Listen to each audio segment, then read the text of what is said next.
Ram Krishna Hari. We seek blessings at the feet of Lord Vitthal and all the Varkari saints. We come to the second Abhang of Tatiche Abhang by Sant Muktabai. These Abhangs, as we said in the earlier section, are a reminder to our great Jnaneshwar Mauli, who just for our sake, for Laukik reasons, just for the sake of us coming out of our spiritual sleep, pretends to be ignorant and is upset with the ways of the world. He is disappointed, he is dejected. And here Muktai is trying to tell him or trying to console him, trying to remind him what is his true mission on earth as an incarnation. The first line of this Abhang goes like this: Sukhi sagari vasa jhala, unsa nicha kaya tyala. So she says, one who is in the ocean of bliss. Now remember, bliss is different from happiness. Happiness has an opposite to it, sadness, because they are dualities or opposites. But bliss, you don't have any opposing word to it. So she says that saints, she's reminding Mauli that he's a saint, and saints, she says, are always in the ocean. They're swimming in the ocean of bliss. So they are not affected by this discrimination among people that so-and-so is a great person, so-and-so is a very lowly person. So she says, unsa nicha kaya tyala. So he cannot discriminate because he's a saint. So she says, even if the man who has hit you, slapped you across your face, or spoken very rude words to you, even if that man has hurt you, you should not be affected by it. So she's asking him to maintain a sthita prajna state. The word sthita prajna means to be totally unaffected by happiness or sadness and to be always in a blissful state. We come further to this explanation in the following lines. She is again telling him, addressing her brother and saying, Aho apan jaise bhave, deve taise chi karave. So what she is trying to tell him is, the way we are, now she's talking about the four of them, she knows very well, even though she's a small child of just maybe 7 or 8 years old, but she knows very well what is the purpose of these four brethren on this earth. So she says, Apan jaise bhave, the way we are, we have to uplift those people also who are caught in this bondage of material misery. So she says, we are liberated souls. We have come here with a specific mission. We cannot get affected by all these actions of people around us. They will behave like that because they're ignorant. So she says, Deve taise chi karave. That means even if they talk to us in a certain way or behave with us in a certain way, we have to see that we should not forget our original or ultimate mission. We have to uplift them because they are spiritually asleep. The next line she says, Aisa natanatya khela sthira nahi ek veda. So she says the entire play of the universe, she calls it as a drama. The play means the action, the things which are going on in this universe. She says it is nothing but a khela, it is just a drama, natanatya she calls it. It is all of us are actors in this particular play or this drama. So we don't have permanent roles. Today we are something, tomorrow we will be something else. So she says one particular word here, sthira nahi eka veda. That means nothing is steady. Nothing is going to remain constant. Nothing is constant at all, and time, first of all, is never constant. So she says, Sthira nahi eka veda, not even 1 second, a moment is ever the same. We can always check it out that today, if at a particular time we are doing something, the same time the previous day we were doing something else, and the next day possibly we will be doing something else. So nothing remains constant. Nothing remains fixed. So she talks about all of us are nothing but actors on a stage. So it is a huge play that is being formed here, and we are all actors in this. That's what she says. Eka pasuni anek zhale tyasi pahije sambhalile.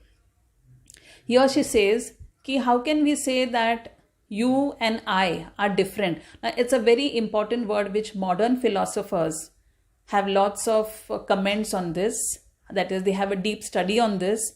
It is oneness into multiplicity. and multiplicity into one. Here she says it very casually, very simple. The girl who's just not even 10 years old is telling us about oneness and multiplicity, which today the modern day scientists, philosophers are trying to find out this oneness and this multiplicity principle. So she says, Eka pasuni anek zhale. From one came many.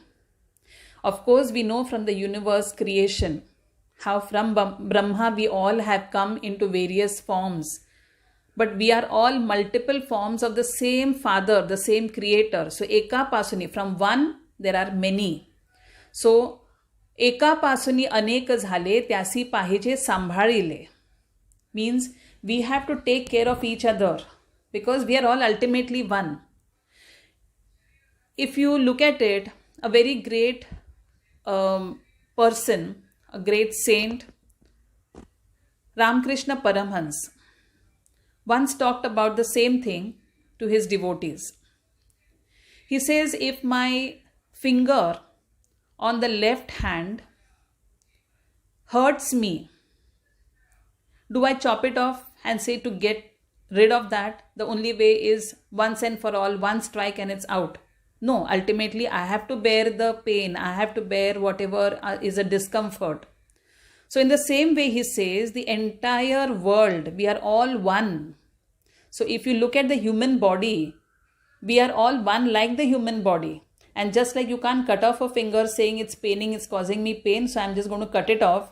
It is going to cause more harm to you. In the same way, if we do not understand each other and we do not take care of each other, ultimately somewhere we are going to be affected by it. Now one may wonder what happens in a remote part of the globe. How is it going to affect us? Of course it is going to affect us, if not now, after some time. So time is a very important factor here, but affect it will definitely do to us. Now from here we come on to the next line. Shunya sakshitva samjave veda omkarache nave. This is a very, very profound line. Now here Shunya is zero, if you just roughly translate it. And zero, we all know, was originated here in India itself. So Shunya, to be in a state of Shunya, means to have no thought in the mind, to have nothingness in you. Now you can't say you are having nothing in you because you do have the air filled up inside the body. But here what she wants to tell us, Muktai wants to tell us is Shunya and Sakshitva. So Shunya Sakshitva zhale, samjave. That means you understand that both being in a state of nothingness and being in a state of Sakshitva bhav. Sakshitva bhav is a very deep, profound philosophy where one separates himself from oneself and merely watches as a witness. This has been talked in many philosophies, and to quote one such philosophy is about the two birds on a tree, where one bird is watching the other bird as a witness. We say the one which is watching or being a witness is the supreme soul, the super soul, whereas the one which is doing all the actions of moving or doing whatever, running or perching from one branch to another, all that is supposed to be us, that is the ordinary soul, Jivatma. So here, Shunya Sakshitva Samjave, what she says is whether it is Shunya being nothingness or it is keeping yourself away from your own self, that is separating your soul from your body and watching what the body is doing. This is a very profound philosophy that she talks about. And she says you have to be like that because you are that. You are a great supreme soul, because Jnaneshwar Mauli was no ordinary soul. So she says that you separate yourself and observe and be a witness to the actions. Let people do whatever they want. Let them talk whatever they want. This applies to us also in today's world. Even if we are condemned by society, even if people get annoyed with us or people don't approve of our actions, but if we have faith in what we do, we just have to be like a witness That is, just observe people, observe their reactions, and do what your part is the best. So here she is reminding him that Shunya Sakshitva Samjave Ved Omkarache Nave.